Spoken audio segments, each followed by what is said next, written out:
Hello, hello. Welcome to my review of the Twyford Code by Janice Hallett. Just very quickly before we start, I'm a really new booktuber. I'm getting the hang of things, but obviously anything you can do to help me out with the algorithm by liking, subscribing, commenting would be wonderful. No pressure. Obviously you've got to decide whether you like me, whether I'm the sort of person you want to follow. But if you could just keep that in mind while we crack on, that would be amazing. In the meantime, let's talk about one of Janice Hallett's more unusual mysteries.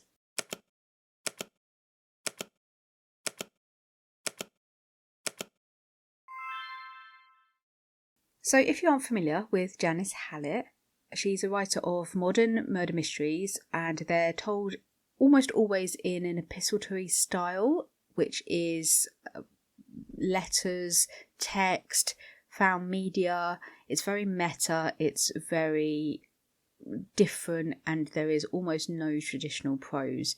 You are only going through material throughout these books, and you are asked to solve the mystery yourself.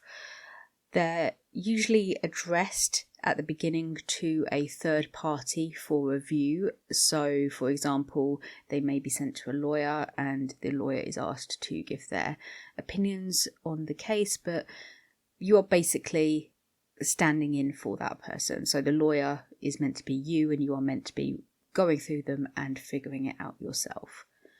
I've read The Appeal by Janice Hallett previously, and also the Christmas novel based on it, The Christmas Appeal. That's told through the emails of an amateur dramatic society during the build-up to a play and the various dramas within it. It seems like it would be cosy, but it's really not a cosy book. It's quite dark in places. Then there's also, to be fair, the Christmas one was a little bit lighter because Christmas, but it was still, even when it was funny, it was still pretty dark.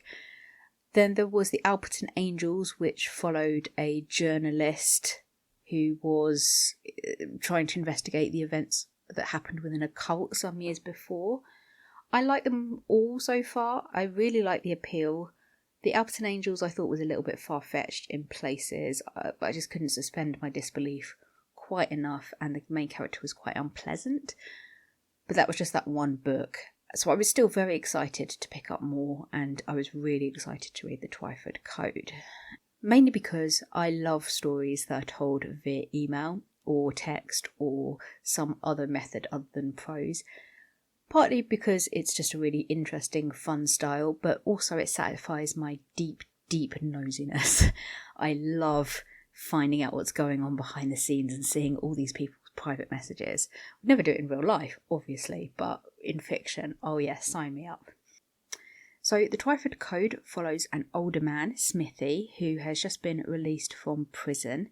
He's in his 50s, his late 50s, and he's now trying to go straight, and he's doing all the things he needs to do that, including meeting up with his long-lost son, who's a professor of mathematics, who doesn't really want to know him, but he's very keen to build this relationship. And also in prison he's learned to read for the first time after years of illiteracy, and he's embraced reading, and this has led him to reflect on something that happened in his childhood, which is that he found a book by an author called Edith Twyford.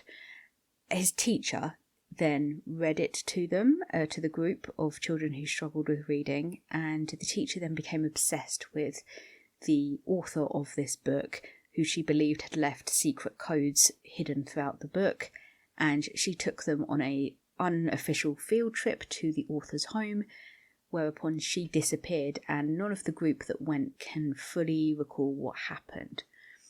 So years later, he's now trying to figure out what happened, to revisit these people who were on the trip and to try and piece what happened together. And he's doing this via voice notes on his phone.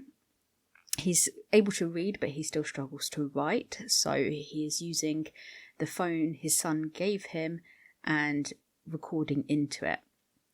And we're told at the beginning that this material, this recording, has been translated via an AI-like program.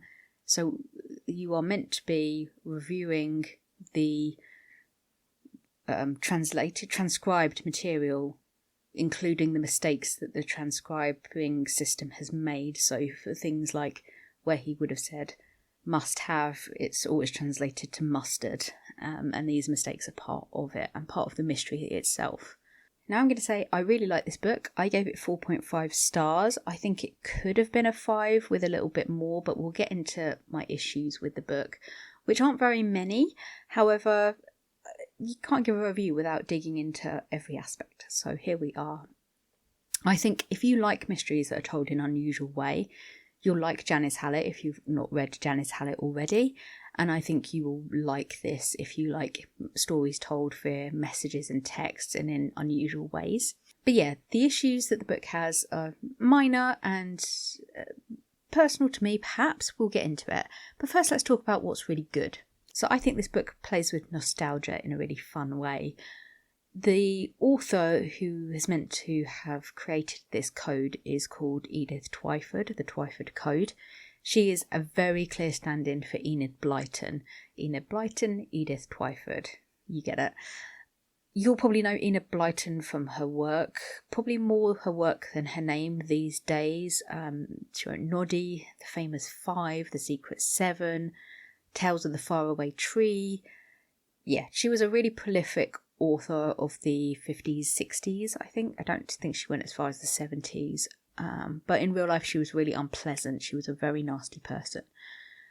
And she's one of the first children authors where the author's opinions started to become an issue, which is something we have very much seen in recent years.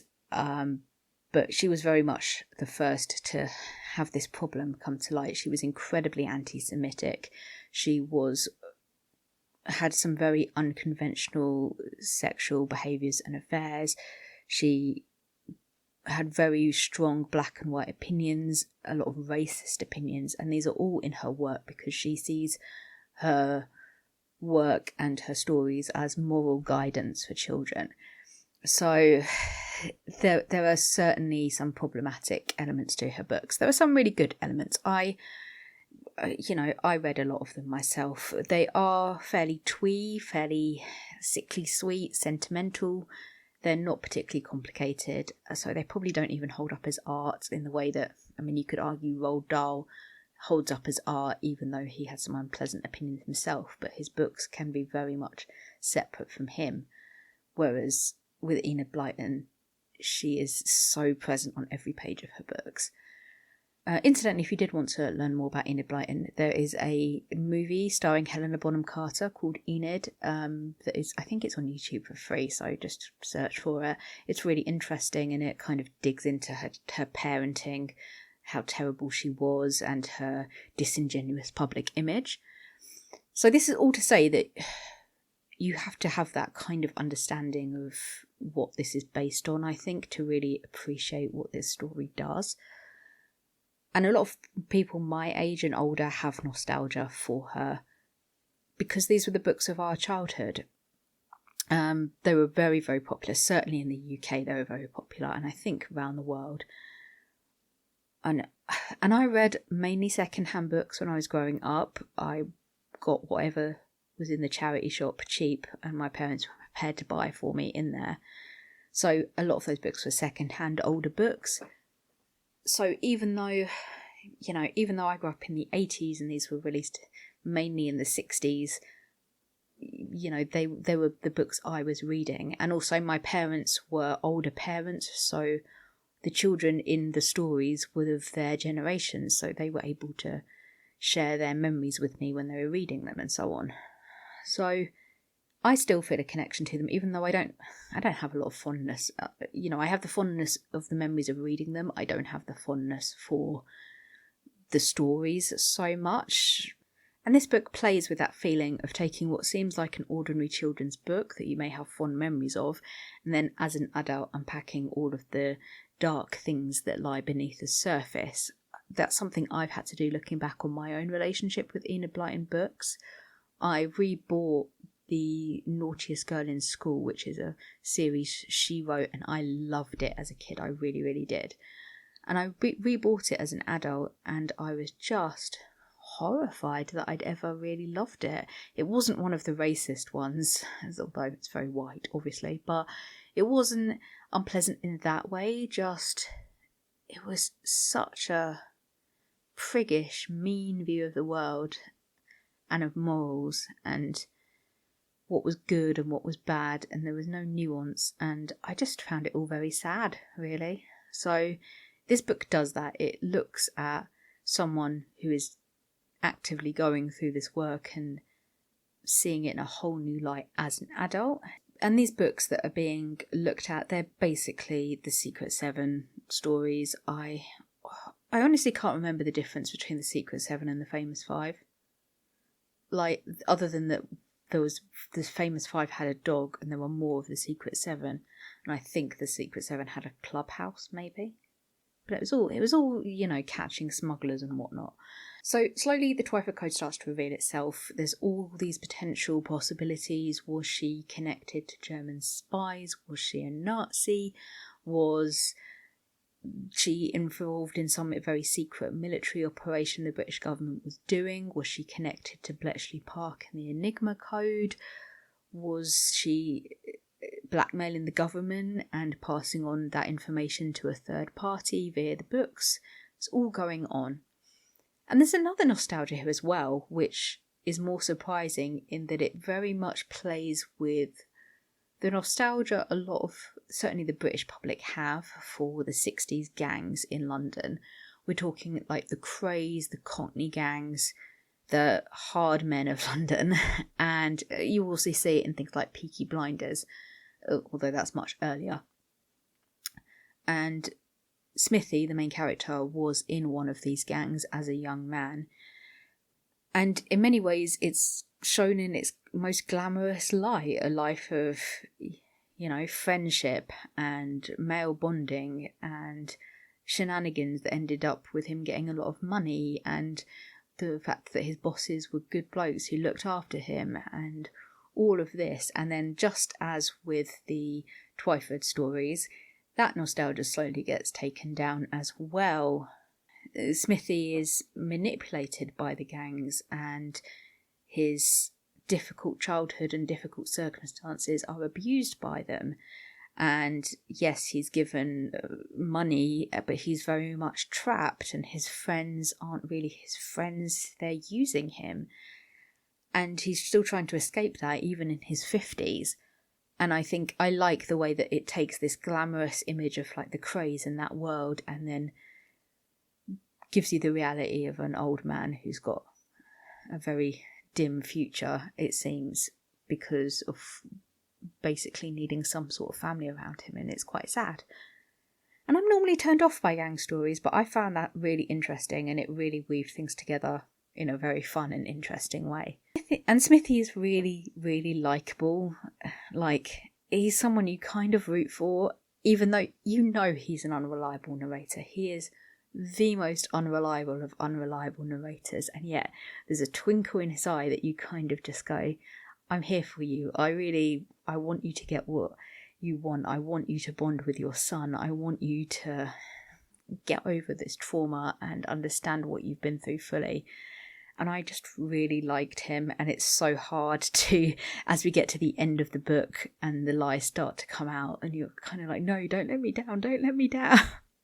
And he's limited in many ways by his literacy struggles, and by the time he's spent in prison, he's spent about 20 years, if more, in prison.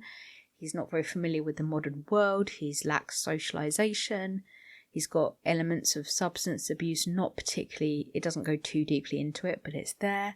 But he's still working, still trying to investigate things, and he's trying in his own way to connect to his son, and it's very hard not to root for that, you know, especially as a lot of this is the story of just a man who is trying to make sense of his younger years and the poverty that he didn't understand and the struggles in his family that he didn't understand, and you know, how he feels that he had a good upbringing and a good parent, even though he spends a lot of time as a child starving. And it's all of these things that make it very human and very fascinating, and I really love that.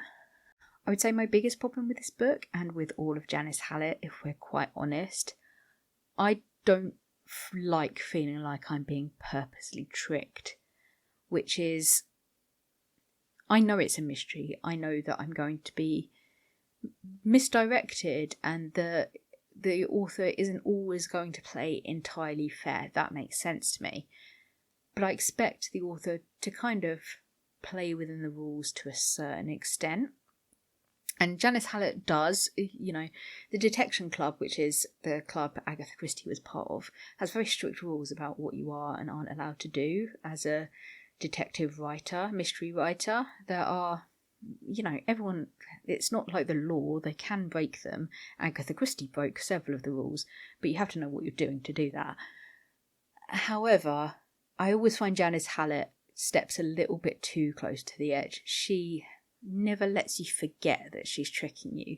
She, almost at the front of the book, of every book she writes, goes, yeah, good luck. You don't know what I'm doing. And then at the end, she's like, ha, didn't see that coming, did you? It's like, no, because you misdirected me. And I knew you were misdirecting me because you told me you were. So there is that. I think it's never bad.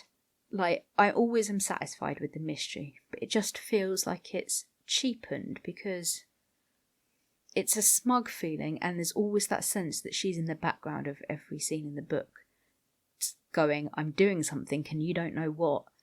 And it's like, I just want you to leave me alone with the book, Janice. I don't need to solve the mystery. With mysteries, I like to kind of vibe along until the end, where I'm like, ooh, didn't see that coming, because I wasn't particularly looking for it. Like, I enjoy watching people trying to solve mysteries as they read them, but it can never be me, And I find that somewhat ironic for a book about an author putting too much of themselves in their work.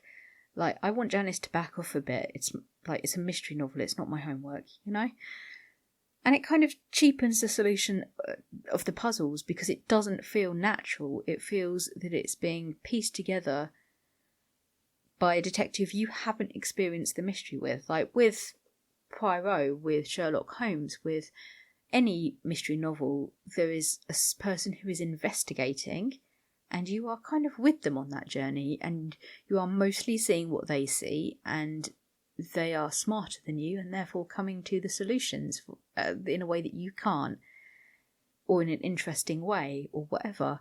Whereas this, there isn't someone experiencing this with you. It is very much like you have both been given the same material in a classroom, and then the smarter kid goes, solved it. And you're there going, oh, I didn't. Yeah, that's what it feels like. You're not on a journey, you're just having someone tell you the answer at the end, which I find isn't as satisfying. But that's a small complaint overall. I like mysteries. I like Janice Hallett's mysteries, and I take them as they come. So if that isn't going to be an issue for you, then I fully suggest you checking this out, because I think they're fun novels. And I've gone back to her books for a fourth time. I will almost certainly read her next book that's coming out. I'm not going to read The Examiner because I've only heard bad things about it, but I will keep going back, which shows that she is definitely doing something right. I gave this 4.5 stars, and overall I was just really happy.